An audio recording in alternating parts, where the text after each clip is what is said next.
Pertama gini, kami menghormati tuntutan yang sudah disampaikan oleh jaksa penuntut umum dalam menjalankan fungsinya dalam penanganan perkara ini.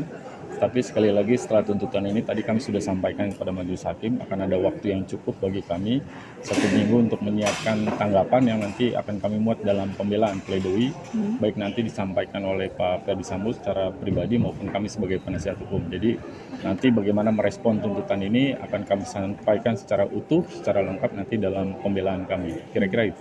Nah, untuk pledoi fokusnya nanti akan ke Sebagian besar tentu akan mengcounter apa yang disampaikan oleh jaksa penuntut umum, karena tadi di surat tuntutan ada jalan cerita yang disampaikan termasuk pemenuhan unsur-unsur yang menurut kami ini berjauhan dengan fakta yang sebenarnya terungkap pada persidangan. Nanti kita ungkap lebih lengkap di dalam pembelaan kita ya, fakta-fakta apa yang terkait, kemudian bukti-bukti apa yang relevan untuk mengcounter apa yang disampaikan oleh jaksa penuntut umum.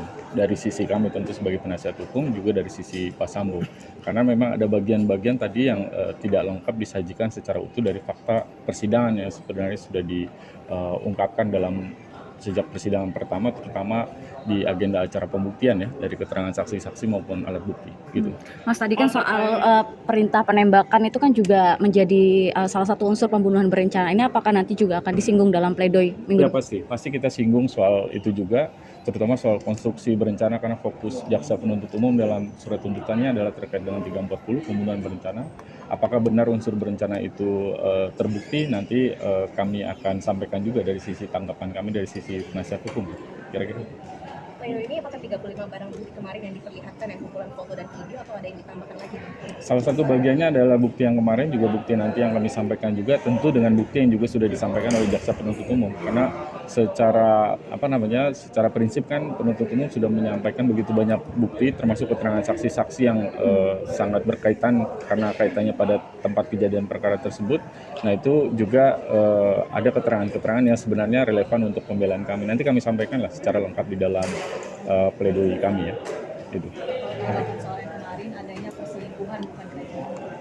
Justru itu, saya pikir itu juga satu hal yang agak janggal buat kami, karena di persidangan yang lalu disampaikan soal motif, tapi hari ini kemudian tiba-tiba motif tidak disampaikan. Apakah artinya di dalam surat dakwaan yang sedemikian tebal itu termuat di dalam tetapi tidak dibacakan karena menghindari persepsi publik atau bagaimana? Saya pikir sekali lagi dari sisi kami mengharapkan bahwa persidangan ini terbuka, dijalankan secara objektif begitu, sesuai dengan fakta yang ada di persidangan. Dan apa yang disampaikan kemarin juga dalam persidangan yang lalu sebenarnya soal perselingkuhan itu fakta dan bukti yang disajikan di persidangan tidak ada yang bicara soal perselingkuhan, bicaranya soal kemungkinan terjadinya kekerasan seksual di tanggal 7 tersebut gitu. Tapi tiba-tiba jaksa menarik kesimpulan soal perselingkuhan tersebut. Saya kira itu cukup serius ya kaitannya dengan surat validitas atau akurasi surat tuntutan tersebut. Nanti kita tanggapan lebih lengkap saya pikir nanti kami ajukan dalam pledoi dan pembelaan kami ya. Mas Mala tadi mengatakan ada fakta yang tidak lengkap. Apakah ini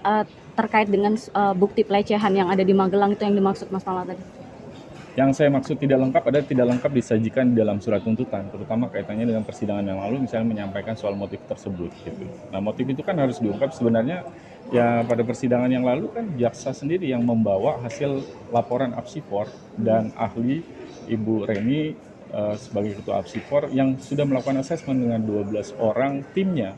Itu kan bukti dari jaksa penuntut umum untuk membuktikan terkait motif, itu yang paling terutama. Dan hasil laporan juga keterangan ahli menyampaikan kredibilitas soal keterangan di tanggal 7 yang berkaitan dengan kekerasan seksual itu, tapi tiba-tiba itu dikesampingkan oleh jaksa sendiri padahal itu disajikan oleh jaksa penuntut umum. Saya kira itu nanti harus kita ungkapkan secara utuh pada pembelaan kami nanti. Dan nanti tentu masih ada setelah pembelaan kan yang berwenang untuk menentukan dan melakukan penilaian final soal perkara ini tentu adalah majelis hakim, sehingga juga kami berharap nanti majelis bisa mempertimbangkan dari kedua sisi dan tentunya juga memberikan penilaian secara faktual ya, sesuai dengan fakta dan bukti yang ada di persidangan dan terbuka pada semua fakta, bukan hanya pada satu keterangan saksi saja. Saya kira itu prinsipnya.